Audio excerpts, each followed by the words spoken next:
I want to welcome everyone, and so much thanks to our guests today, Syrus and Chanelle, for making the time to be here with us.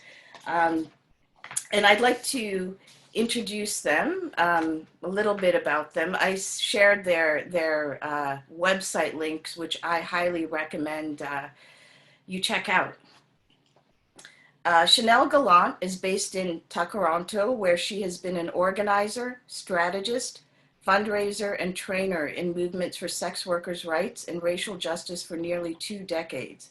She is on the board for Showing Up for Racial Justice National, US, co-founded the Migrant Sex Workers Project, and has worked with many sex work organizations locally and nationally, including Butterfly, Maggie's, Desiree Alliance, Red Canary Song, and Sex Professionals of Canada. And Syrus Marcus Ware is a Vanier scholar, a visual artist, community activist, researcher, youth advocate, and educator. For 12 years, he was a coordinator of the Art Gallery of Ontario Youth Program. Syrus is currently a facilitator and designer for the Cultural Leaders Lab at the Toronto Arts Council and the Banff Centre. He was the inaugural artist in residence for Daniel Spectrum from 2016 to 2017. Syrus is also a core member of Black Lives Matter Toronto. So welcome and thank you. And I'm just gonna hand it over to Chanelle and Syrus. Thank you so much. And yeah, welcome to this discussion today. I think we're gonna, be able to have a nice, fruitful conversation just about some of the basics and get into some of the deeper dives, and then we'll have some room for questions as well. And it'll be very conversational. And yes, so I'm Syrus, as you mentioned. Thank you so much for that introduction. I'm actually coming to you from the little part of Toronto that is unceded territory, that is actually in the south part of the city that was underwater at the time of the Toronto Purchase and is therefore unceded. And according to Chief Stacey Laformer, the Mississaugas of the Credit is still their territory. And I'm honored to be able to live here and to work here and to do organizing and struggle work because the movement for Black Lives is intimately connected with the movement for Indigenous resurgence. So thank you for that introduction and for the land acknowledgement. Chanelle, do you want to say anything as part of introductions before we dive into the agenda? Well, maybe I'll just say that. So I'm also, thank you so much for that introduction, Sree. That was really beautiful to hear about your own relationship to land and your own commitment to land through your children as well, and to Indigenous sovereignty. So I'm not sure what I have to add to that right now. Just that, I've been an organizer here in Toronto for about 20 years. I'm also a former sex worker, which is part of my journey to sex work activism. I am the eldest daughter of a poor white single mother. I am a queer femme, and I'm a survivor of violence. And all of those play a role in the kind of work that I've done for the last 20 years and the way that I understand systems of oppression to be deeply interconnected, and have sort of brought me toward a place of understanding our collective liberation. But we'll get into a little bit more about movements and nonprofits in the second half of this. So I'm just going to leave it there and pass it back to you, Syrus. Thanks, Chanelle.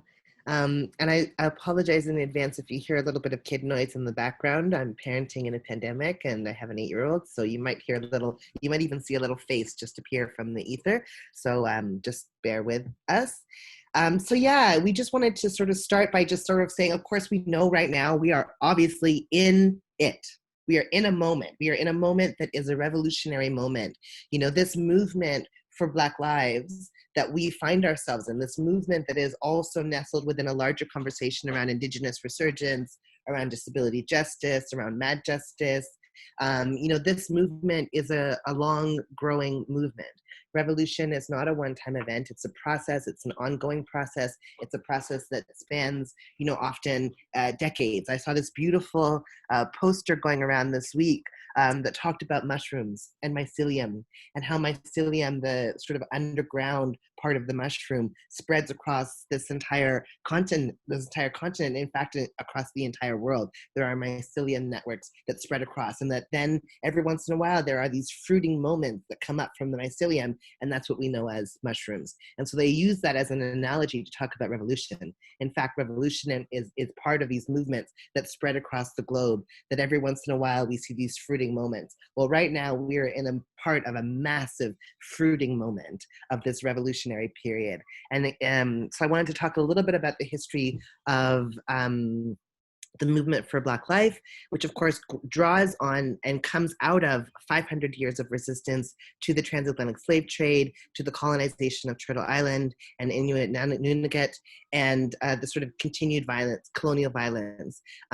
People have been resisting on slave labor camps. People were resisting all throughout the Reconstruction period of Reconstruction in the 1920s, the 1930s, continuing through. We saw a lot of activism and organizing in the 1960s during the so-called civil rights movement, and of course continuing on through the 1970s. There's tons of Black, queer, and trans organizing here in the city of Toronto, and then continuing forward into what we now know as this sort of Black Lives Matter moment, where the movement is really focused on pushing for Black liberation, for racial justice, and for defunding the police. So why is this move? So this movement is a long movement. This movement, traces its legacy back to disabled Black heroes like Harriet Tubman, who participated in freeing hundreds, if not thousands, of Black people from slave labor camps, and who was brutalized on the slave labor camps, and as a result experienced disability. And it was this disability justice hero who ended up leading many of us to freedom. But just to clarify, of course, the Underground Railroad was a two-way transition, so that people actually came from the States up to Canada, so-called Canada, and often also came from Canada and went back to the States, or moved to the States because violence was bad here too, and there was slavery here too, and all of these sort of myths about Canada not being implicated in the slave labor trade is a fallacy. And so of course the Underground Railroad was a two-way road. So anyways, Harriet Tubman is one of the people upon whose shoulders we are standing. Also, historical figures like Marsha P. Johnson, a Black trans woman activist, some of the Black trans women and Latinx trans women who were involved in the Compton cafeteria riots in 1966 in Oakland. There are all of these, heroes who have really pushed for this movement, so that when we get to 2015, when Trayvon Martin, the verdict after Trayvon Martin's killing and the Zimmerman verdict in 2013 or 2014, and we get to this moment in 2015 where Black Lives Matter is really popping off and growing, we know that it is actually just the part of that fruiting mycelium of a much larger network of activist organizing that spans back generations, that spans back 2 or 3 generations of people fighting in order for their children to be free, in order for their grandchildren to be free. And that is a fight that we continue through the Black Lives Matter movement. So this movement is absolutely concentrated on this idea of ending police and prison violence in Turtle Island and Inuit Nunavut.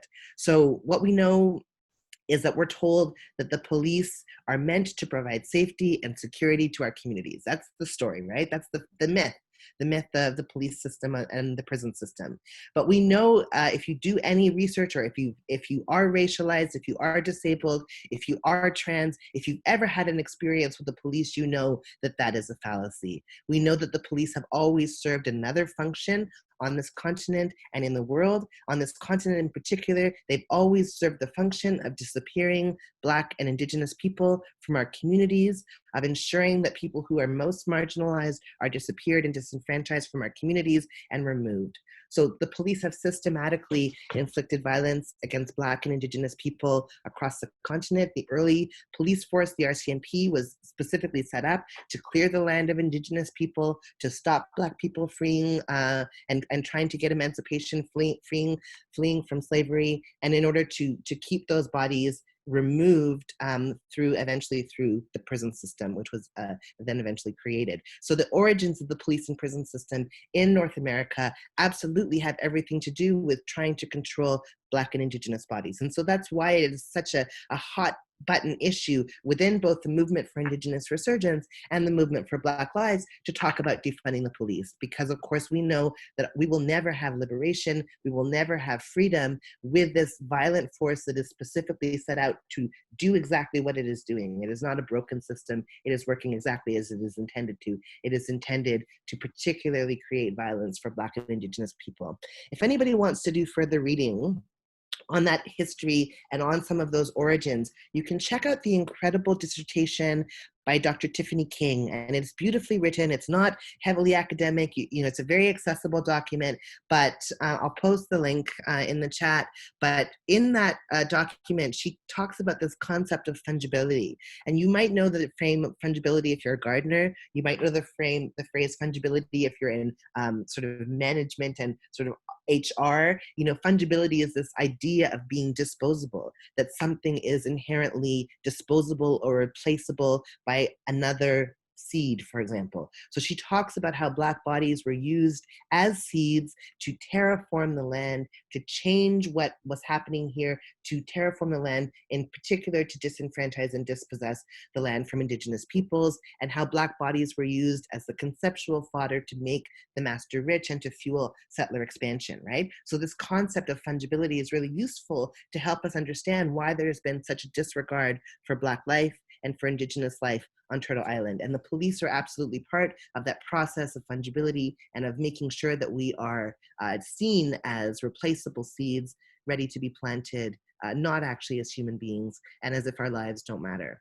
So of course, when we talk about defunding the police in 2020, people might think, well, where is this coming from? Or this seems like such a big idea. Couldn't we just try reform? What are you going to do if you don't have police? What are you going to do if you don't have prisons? How will we resolve conflict? How will we resolve harm? How will we resolve crisis? Well, the reality is that, as I mentioned, the police and prison system are working exactly as they are intended, and therefore they are not broken, and so they cannot be fixed. So this idea of reform just does not work. You can't reform a system that is doing exactly what it is intended to do. So various jurisdictions have tried reform, they've tried training, they've tried body cameras, they've tried all sorts of things to try to hold police accountable, but none of these measures have worked. Police keep killing Black people, they keep killing Mad people, they keep killing Indigenous people without ever having to be held accountable. So right now, the only solution that we can think of, the only way that we can actually move forward with any sense of human dignity at the moment on this planet is to put all of our efforts into defunding this violent force that has been brutalizing us for 500 years. So the police budget, you know, is almost half of the city budget. They have this huge bloated budget, 90% of which goes to salaries.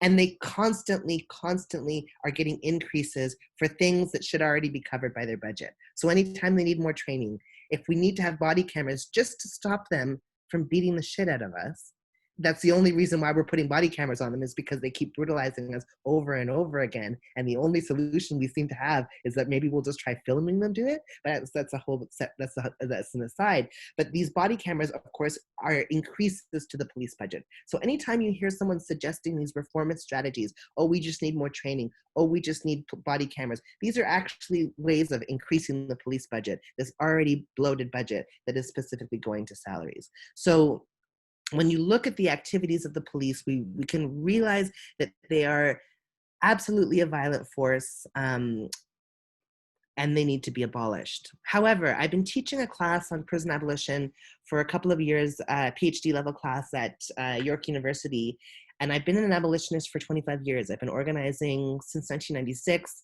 doing abolition work here in Takaranto and also in Vancouver in Musqueam-Tsleil-Waututh territory. And one of the things that always happens as soon as you start to go to a conversation about what would it look like in a world without police and prisons, people immediately say, but what about, right? That's the phrase that will immediately come to me. But what about the really bad people? But what about sexual violence? But what about if your house is robbed? But what about, as if the police were ever helpful in those scenarios or situations, as if the police ever helped us in situations where there was crisis, conflict, or harm. So the police actually don't do any of those things particularly well. and they haven't done anything particularly well. So first of all, this myth of the dangerous few. And again, you can look at the incredible work of Dr. Vivian Salahana. Just 1 minute, please.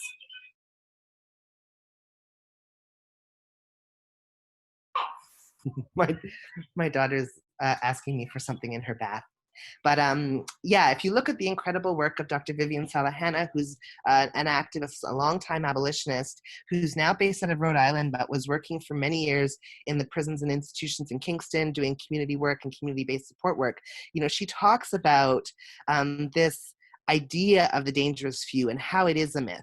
This idea that prisons are full of serial killers, of people who perpetuate sexual violence, and that's who's making up our prison system. The reality is the majority of people who go to prison in Canada go to prison for things that are related to money, that are related to drugs and drug use, or that are related to bylaw infractions, or like small, like breaking ticketing infractions that people don't have the money to pay the bail to get out for. So the majority of people who are in prison in Canada are not in prison for violent things. They're not in prison for things that have actually resulted in harm to another person. They're in prison for things that are criminalized behaviors that are just part of living life. Not having enough to survive, not having enough resources to survive, using drugs, being HIV positive, being a sex worker. These are all criminalized behaviors, right? So the majority of people who are in prison in Canada are not this so-called dangerous few that we supposedly are keeping the prisons open to save us from. So that's the first myth. The second myth is this idea that the police are doing anything, or that prisons are doing anything to actually resolve the conflict and harm. So in that example, but Syrus, but what about, what happens, if your house is robbed? Well, if my house is robbed, the police are not going to do a particularly good job at solving that. If you've ever been robbed, if you've ever had your house burgled, you know that the police, do they come to you and say, we found the guy? Oh my God, we spent 2 years and we didn't stop until we found the person who stole your TV. Right. That does not happen. The TV shows that we've been watching for 3 decades, which are propaganda, cop shows have made us think that there is an unlimited budget to solve every crime, and that they're working around the clock nonstop to just make sure that they get that last eraser that was taken from your pencil case. That is not true. That is not what happens. I had a situation where in my life, more than one person was murdered. And even in a case of a murder, they use up the budget for investigation, usually within the first 3 months. And when that budget is spent, there is no more investigation. They will not do any more to solve the crime. This is why there are so many cases that are unsolved. So they're not even particularly good in those situations. In the case of my house being burgled, the person who's going to help me most likely is my insurance company. They're probably going to be much more helpful than the police.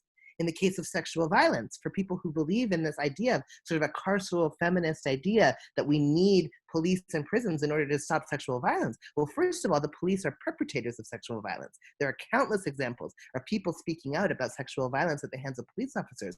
We know that people don't feel safe going to the police when they actually experience sexual violence because of the systemic sexism and misogyny that is built into the police force and the way that victims of sexual violence are treated within the police force. So people don't report, they underreport. And then even for the folks who do report, there are hundreds, if not thousands, of untested rape kits sitting there that they are not doing anything with because it's not a priority. They are not actually working to make sure that people are safe from those kinds of harm and those kinds of conflict.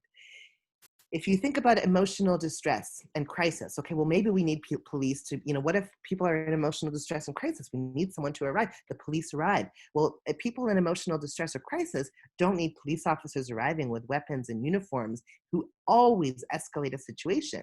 When you look at the experiences of people who are experiencing emotional distress or crisis, when the police arrive, it almost always raises the temperature in the room. It escalates things. And then, of course, what we see with mad people over and over again is that the police are so terrified, they're so sanist, they're so afraid of madness, as we are largely in society because we live in a sanist world that doesn't see madness as inherently valuable or inherently desirable. I'm a mad person. I think that our lives are valuable and that we should deserve to live.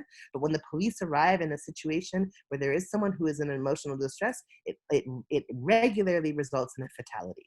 It regularly results in a fatality. It is no longer erroneous data. It is absolutely a consistent pattern where when they arrive, even the officers who are trained. So in the case of Andrew Loku, who was killed within 12 seconds of the police arriving at his building, the police who arrived had been trained extensively in de-escalation strategies, working with people in emotional distress. And one of the officers was training the other one. It was a training shift on how to do de-escalation. And when arriving at Andrew Loku's building and seeing him behaving in ways that were quote unquote unexpected in public space, which is what is always said about mad people, he was shot within 12 seconds. So even in the situation where they've had the training, they don't do any of these jobs particularly well. So what I'm trying to show is that the things that we think that they do, they don't do.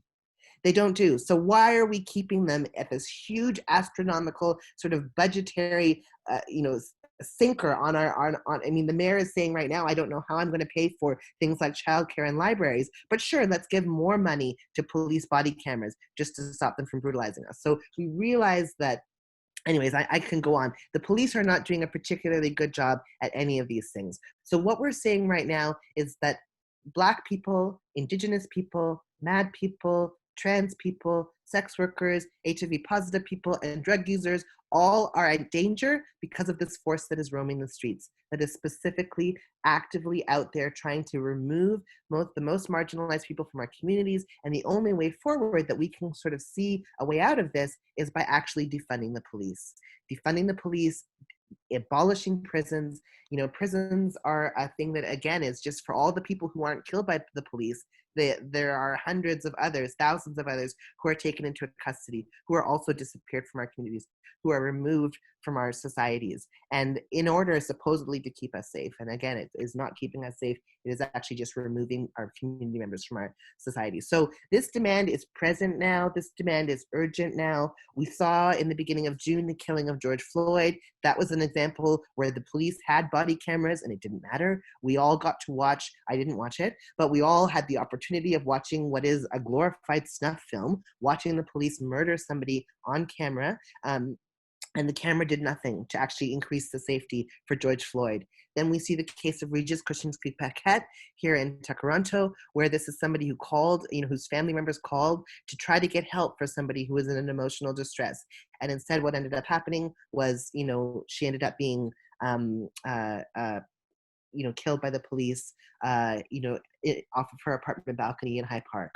So this is happening over and over and over again. And because we are in this moment, this revolutionary moment that I talked about at the beginning, this mycelium network that is fruiting and blooming into these beautiful mushrooms of change, because we are in a revolutionary moment, because we are already in a period of systems collapse, where capitalism is ending, where we're in that panarchy cycle of systems change. I teach systems thinking at BAM Center, and there's a cycle of systems change that is regular, that all systems seem to go through, where they go through periods of intense growth and expansion, and then periods of collapse. Because we're in a period of collapse right now, this is now the moment where there is a revolution that is happening. The ground is shifting beneath us. Every day that we wake up, things are a little bit further, a little bit closer to getting freer. So this movement for defunding the police is happening right now because people are saying, not one more life, no more deaths. We are saying enough of this, and we can win. We will win our liberation. And so ending the police and prison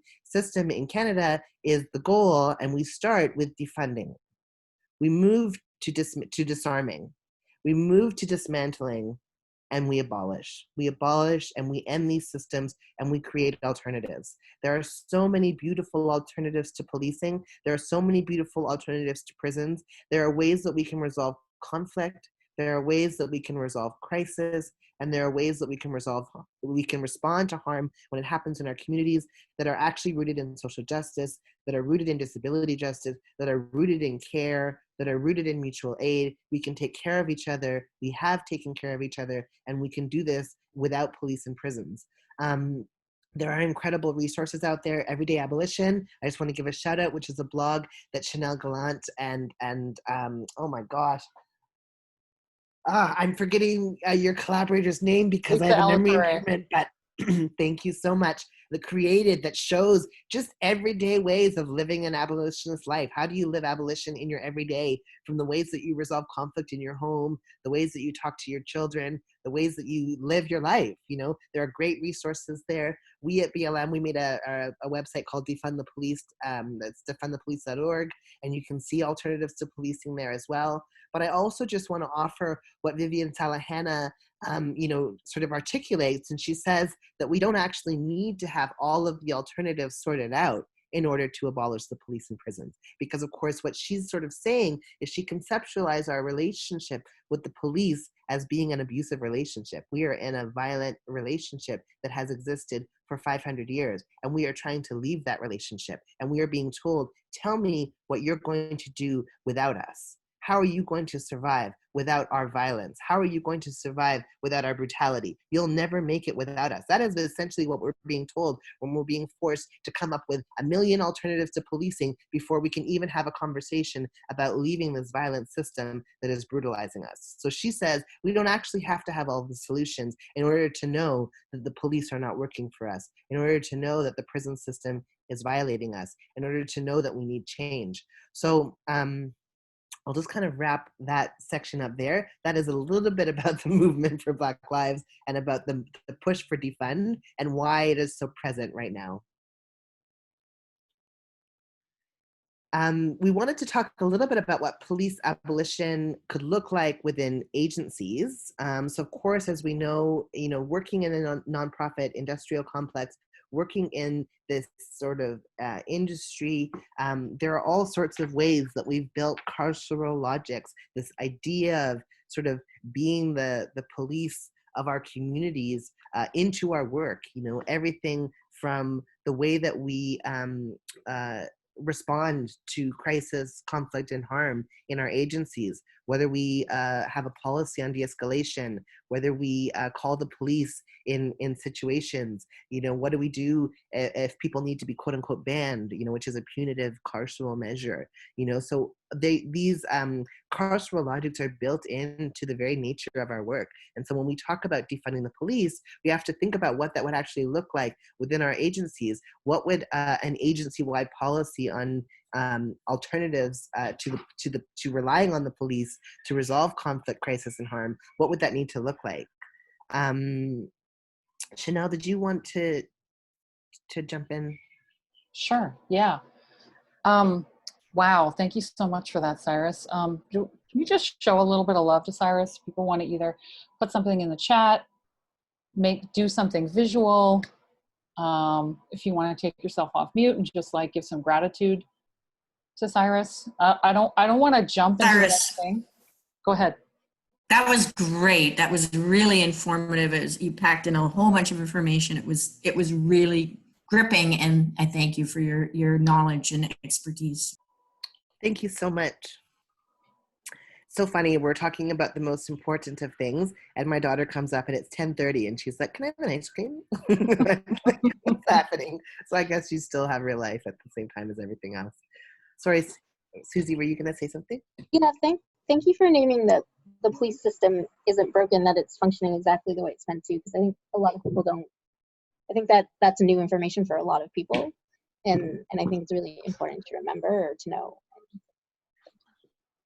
Yeah, it's a real radical reframing. I used to also be a reformist. When I started organizing 20 years ago, it was in response to a police raid on a women's bathhouse.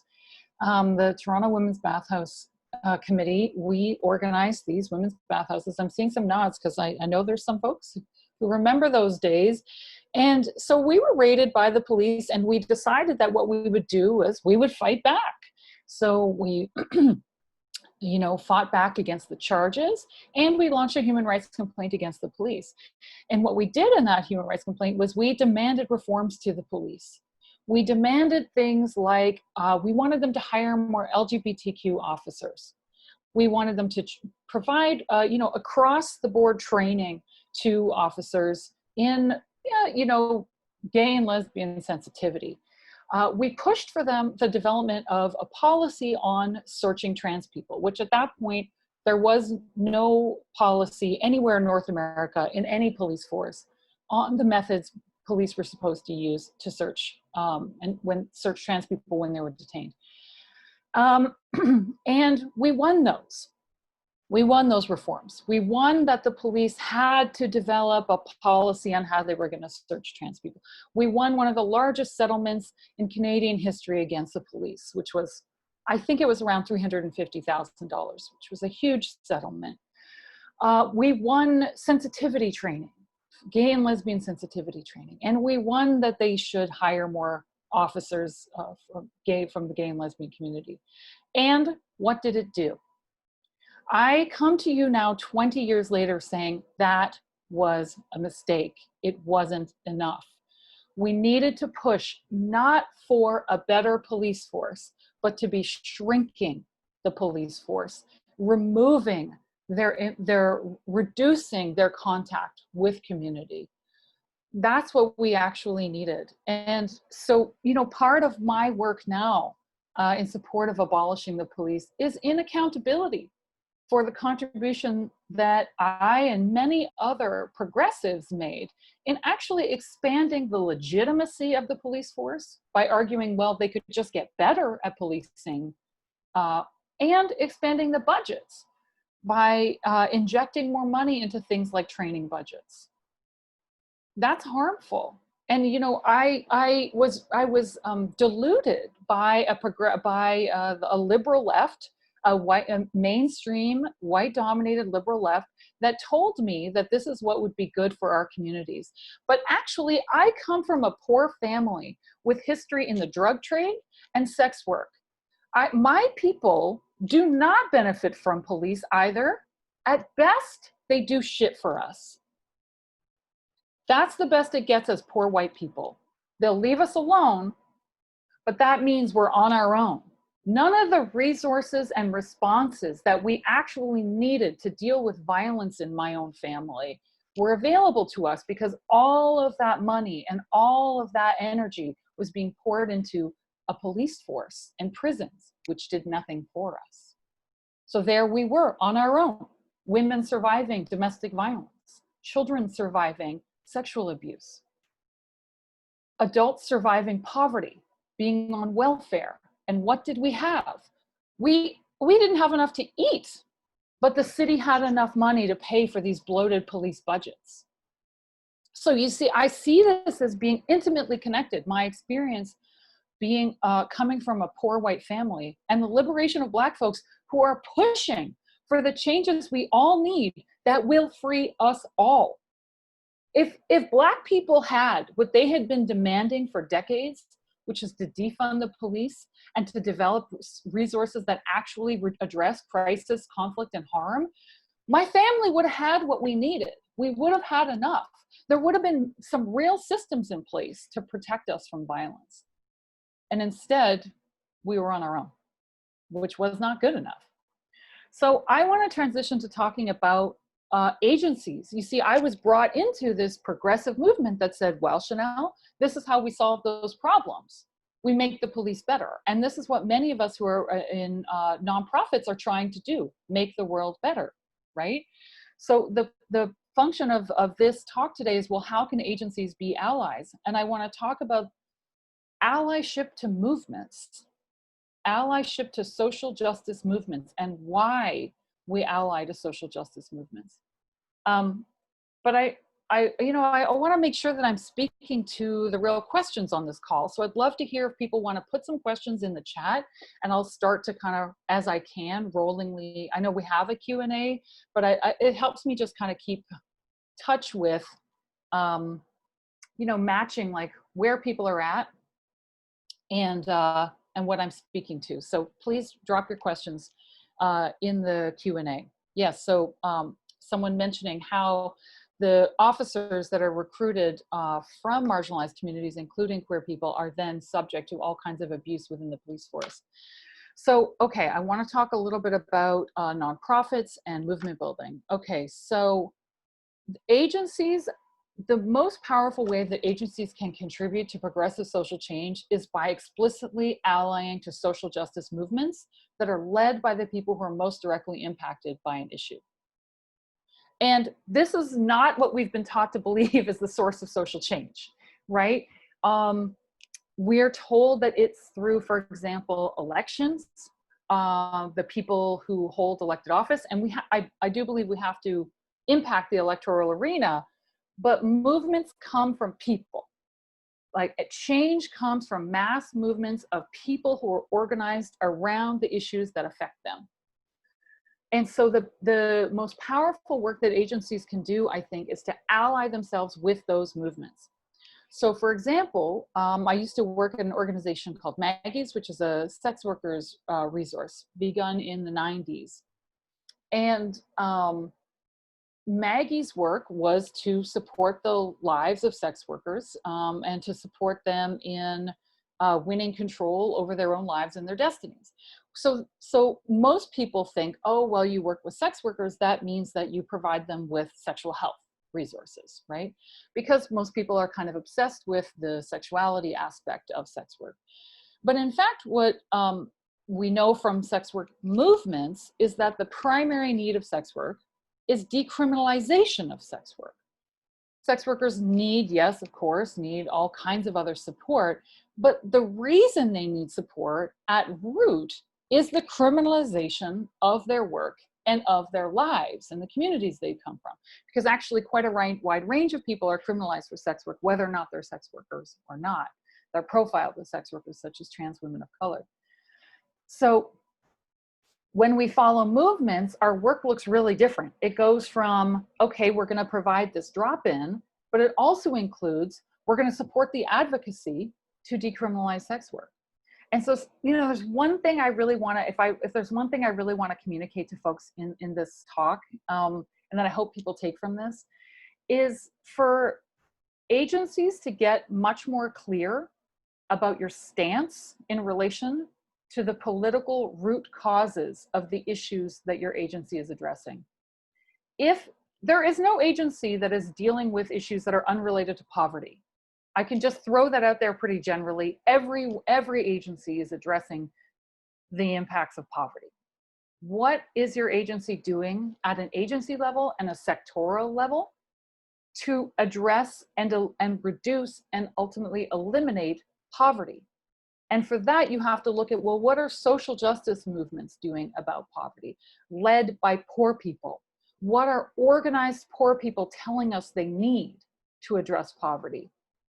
So that might look like, for example, support for a universal basic income, right?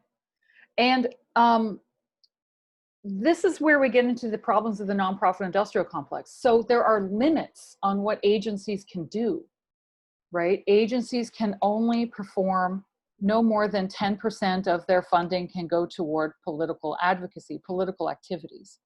Those rules were introduced by Harper specifically to surveil, harass, attack, chill, and close down organizations whose work was really a threat to the resource extraction sector.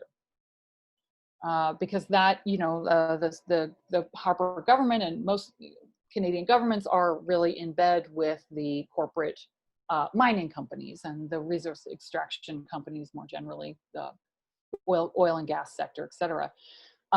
But those rules must be resisted. And they've since been clarified a little bit more by the Trudeau government. So from what I understand, find out what are the limits actually. Don't just accept them. How much political advocacy can you do? If you want to understand, when I'm talking about the nonprofit industrial complex, I realize I just threw that out there. But what I mean by that, by the nonprofit industrial complex, let me see if I've got, I think I've got a little definition, a sort of basic definition. Essentially, it's state and corporate control over left and progressive movements. So agencies, you know, all of you, if you're serving community in various ways, you see that there are some structural issues. There are structural issues. What can why is your agency limited in addressing those? Why isn't the agency specifically and explicitly dealing with the harm of police, the violence of poverty? Someone put in the chat, we can do 100% as long as it's linked to our charitable objects. Yes, so I think there's a lot of misunderstanding and fear about how much political work charities can do. And it's on you to find that out. Sometimes that means working with a charity lawyer. Find out how much political work can you do, and then push it to the limit. Do the most you can do. Do political work. And I was so encouraged to see, for example, the Toronto Neighbourhood Centre's letter in support of defunding the police. That's what we mean. Some organizations, I've had organizations tell me they're afraid to sign a petition, let alone come out with a statement like that. There's a chill on political activity. We might lose our money. That's what they're intending. That's the point of the nonprofit industrial complex, is to scare organizations into actually dealing, frontline organizations get scared off of dealing with the root causes of the issues that their clients face every day. Yeah, so somebody also mentioning in the comment about how we have progressive politicians get elected and then very little change happens. And we spend too much time on this on elections. I think elections are complex. I mean, the things I want to say about elections are, no, the progressive social movements are not political parties. That is not that is not the location of social justice movements.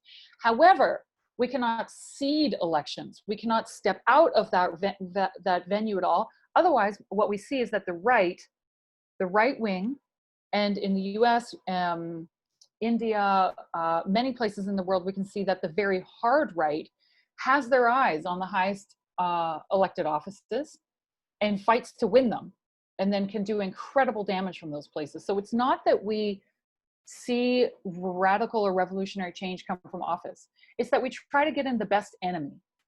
Who is the most movable progressive enemy we can get in? So if we had highly progressive politicians in City Hall, they're not going to be where the radical change comes from. It comes from the ground, but they're more movable. They're more amenable to the push from community. The ideas, that I'm bringing today, I want to credit a little bit. So this idea that the nonprofit system is set up to actually manage and limit dissent is intentional. Just like with the police, what Syrus was saying, it's not broken. So the fact that charities you can provide services to poor people, but you can't seem to really actually do anything to end poverty, that's intentional. That's by design. That's called the nonprofit industrial complex. And the ideas behind that come from Radical Women of Color, an organization called Insight, Women of Color Against Violence, published this book, which I highly recommend, which is called The Revolution Will Not Be Funded: Beyond the Nonprofit Industrial Complex, where they talk about how they're stuck in these situations where they're working for these really great progressive nonprofits, but they somehow can't seem to really do the work they know they need to do to end the problems they're facing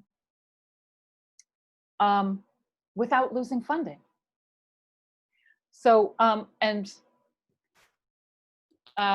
yes, Insight, Women of Color Against Violence is the editor of this book, and I also recommend their first book, which is just called The Color of Violence, which is their first book. I brought out my little library. I don't normally do this, but I was looking for something, and I thought these books will be perfect. And when I talk about social movements, that all change comes from social movements. Well, that comes from the Black radical tradition too. And I want to lift up Ella Baker and the Black freedom movement, a radical democratic vision. So what I'm talking about is radical democracy.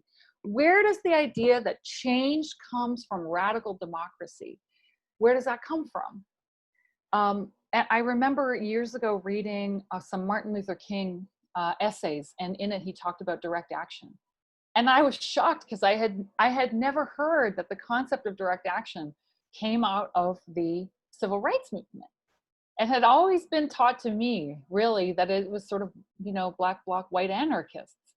But actually this idea that where really radical change is coming from is it's coming from the most directly impacted people, right? Full disclosure.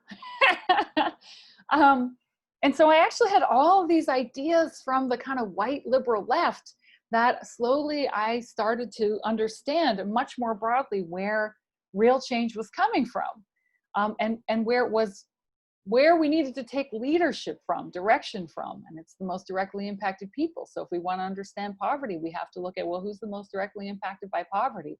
What are they saying they need? And how can agencies ally with them? And maybe that's a statement, but sometimes it's more. When I look at the HIV/AIDS Legal Network and the work that they've done around harm reduction in prisons, or the criminalization of HIV, actually, they're pushing it.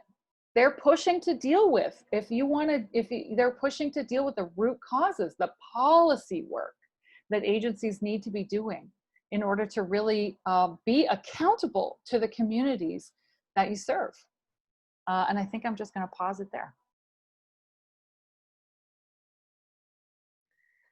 Yeah, thank you so much for that. That's just so brilliant. And I'm sorry that I laughed out loud when you said that direct action came from the... Oh no, it's Yeah. laughable. That's an invitation for humor. It's funny. Yeah, it was... Oh, hold on. Why is my daughter calling me when she's in the next room? Yeah, yeah, thank you so much, Chanelle. So then this question of like, Amelie, if you need me, just come and get me, okay? Yeah, this question then, I want to just turn us back to, what does that mean then? I think you've pointed to this idea that you actually could be advocates, that you could push this envelope to the nth degree, to the edge, up to the very edge. And I want to talk a little bit about your role, because of course all of you have the possibility to participate in actually dramatically changing the world right now. We are in a moment where everybody has the possibility of dramatically changing the world right now. So this idea, that people talk about where they say, oh, what would I have been doing during the civil rights movement? Would I have been marching with Martin Luther King, or would I have been at home? What would I have been doing? Well, this is the moment, folks. This is the moment right now to say, what would I be doing in moments where profound change is necessary? And profound change is necessary right now, and you have the possibility of making changes even from within, from your desk, from your home, from wherever you are doing your work at this current moment. You have the possibility of making dramatic change. So thinking about within your area of scope, within your organization, what is it that you can influence in terms of policy? What is it you can influence in terms of strategy for how you're going to resolve conflict, crisis, and harm? And do some important, those books that Chanelle raised up are incredible resources, and just really read through and think through, what can I personally do that will dramatically increase the safety of the folks who are most marginalized, the folks who are coming to our services because this is the last stop where we really need these resources. The nonprofit industrial complex, as Chanelle mentioned, is the system has really tried to hamper community-led organizing through, and really tried to prevent it through all of those strategies. So, I think back to my time. I worked for many years at PASAN, which is the Prisoners HIV and AIDS Support Action Network. And they do work specifically with prisoners and ex-prisoners who are HIV positive or co-infected with hepatitis C. And we had really spicy moments. Things happened there that were complicated and that were hard, and that resulted, in us having to make really difficult decisions about how we were going to keep each other safe. So if a client came back and was really mad, there were situations where, in the most extreme example, somebody came with a weapon to the office and we had to decide how we were going to resolve that problem in that moment without calling the police, because of course, if you call the police to an agency full of prisoners and ex-prisoners, that is a terrible idea, because of course, everybody will then be picked up for, just associating with other people who have charges. So, that was not an option. So we had to come up with strategies, even in the most extreme examples, of how we were going to keep each other safe. And I think that that's part of, doing that work before the person is at the door with a weapon, doing that work now so that you're planning and preparing for how you will, the reality is that that's probably not the most common conflict that you're going to have. It's going to be sort of interpersonal conflicts and how you're going to resolve things if they escalate a little bit, or if there's a fist fight or something sort of, I'm going to call that kind of smaller scale. I'm not, you have to figure out how you're going to resolve those things before they happen. And so thinking through building some capacity, amongst the people that you're working with to be able to resolve conflict, to be able to address harm as it happens, and to be able to respond to crisis is going to be so essential. And I know, Chanelle, you worked at several organizations as well. And, similarly, I know we had a chance to talk a little bit before about how do you do that, without resulting resorting to carceral logics, banning people or calling police, or, you know, how do you actually resolve, you know, conflict, crisis, and harm when it comes to our doorstep of our agency? Yeah, there's two things I want to lift up. One is a project that came out of Rittenhouse years ago, which was a transformative justice harm reduction project that worked on training, in particular, drug using members of community centers, like who were accessing community centers, on de-escalation and conflict resolution, so that they would reduce the incidence of being banned. Because, you know, being banned is dangerous and harmful practice for people whose survival depends on who don't get their basic needs met if they aren't able to access services. So that was a project that is exactly what Syrus was talking about, that looked at beforehand what kinds of training and systems and policies do we need in place so that all of our members are actually already prepared to intervene in and respond to conflict and harm before it escalates. Yeah. Yeah, go ahead. I was just going to say that's so crucial that it can't just be, you know, we do this work where we do training for the staff. You know, that's such a model. That's where you train the staff, but you don't train any of the membership. You don't actually do like a holistic approach where everybody who's using the space is treated is equally entitled to the same information, to be able to do the job well, to be able to respond well, to be able to care for each other well. Instead, the way that the nonprofit industrial complex is sort of predicated, that the training just goes to the people who have the steepest hierarchy roles, you know, the sort of staff or the agency leads, and that the actual people who are probably using the space more and in the space more don't get access to that training. So it's absolutely essential that the resources and the support and the planning involve the membership, because if you're not doing that, you're missing a huge, I mean, that's the majority of people in the space. You know, why would you only train 10% of the people who are using the space? That doesn't make sense, right? Sorry to interrupt, Chanelle. Exactly. No, thank you for pointing that out. Yeah, I mean, that's one of the things that was so radical about that model, is that the people who are intervening in harm are their friends. The people who are doing the frontline harm reduction are other drug users. Like, it's like that's who we need to actually be trained and equipped and allowed to intervene, right? Given the responsibility to intervene in conflict and harm, and that's not usually who we think of. And then when I was working at Maggie's sex workers organization, we had, I didn't realize it was unusual, but we had a policy that we would not only would we not call police, but we did not enforce criminal code prohibitions on drug use in the space.